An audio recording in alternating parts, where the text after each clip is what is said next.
এই ট্রফিটা দিতে চাই একমাত্র বিশ্বের খেলোয়াড় যে নাম করা লিওনেল মেসি।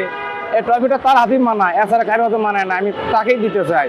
আমি এখন কাঠ ফার্নিচারে কাজ করি এবং আর্জেন্টিনার সাপোর্টার এবং মেসি ভক্ত। তাকে একটা উপহার দেওয়ার জন্য আমি একটা নিজ হাতে ট্রফি তৈরি করেছি। ট্রফিটা তৈরি করতে সময় লেগেছে আমার অলরেডি প্রায় 1.5 মাসের মতো।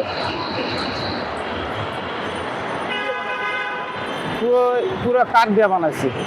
বানানোর উদ্দেশ্য আমার এটাই, আমার বহুদিনের সাধনা, একটা আমার স্বপ্ন আছে যে আমাদের প্রিয় টিম আর্জেন্টিনা, প্রিয় খেলোয়াড় লিওনেল মেসি, তার হাতে পুরস্কার দেওয়ার আমার এটাই স্বপ্ন। টাকা পয়সা লাগেনি, আমি নিজেই মিস্ত্রি, নিজে কাজ করি, নিজে হাতে তৈরি করেছি। টাকা পয়সা পাইনি, শুধু আমার রঙের খরচাটা পড়ছে।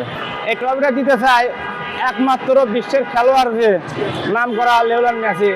এই ট্রফিটা তার হাতেই মানায়, এছাড়া কারো হাতে মানায় না। আমি তাকেই দিতে চাই। এই ট্রফিটা অনেকেই কিনতে চাইছে এবং প্রশ্ন অনুযায়ী অ্যান্সার দিয়েছি। এটার সমান পরিমাণ ওজনে টাকা দিলেও কখনো বিক্রি এটা হবে না। এই ট্রফি তাকেই দিব, আর্জেন্টিনার লিওনেল মেসি, বিশ্বের সেরা। তবে আপনাদের কাছে সে বিশ্বের সেরা হতে পারে, আমার কাছে তা না। আমার কাছে হলেন সে ইতিহাসের সেরা। জায়গা কেনার পর কোনোদিন ভাবিনি বাড়ি দেখে যেতে পারবো। বাবা, তুমি করেছো জমি আর আমি করলাম বাড়ি। এখন থাকবে তোমার নাতি। বসুন্ধরা সিমেন্টের দৃঢ় গাঁথুনি গড়েছে 3 প্রজন্মের এক ঠিকানা। শক্তির মানদণ্ডে উত্তীর্ণ বসুন্ধরা সিমেন্ট। বসুন্ধরা সিমেন্ট, প্রজন্মের বন্ধন।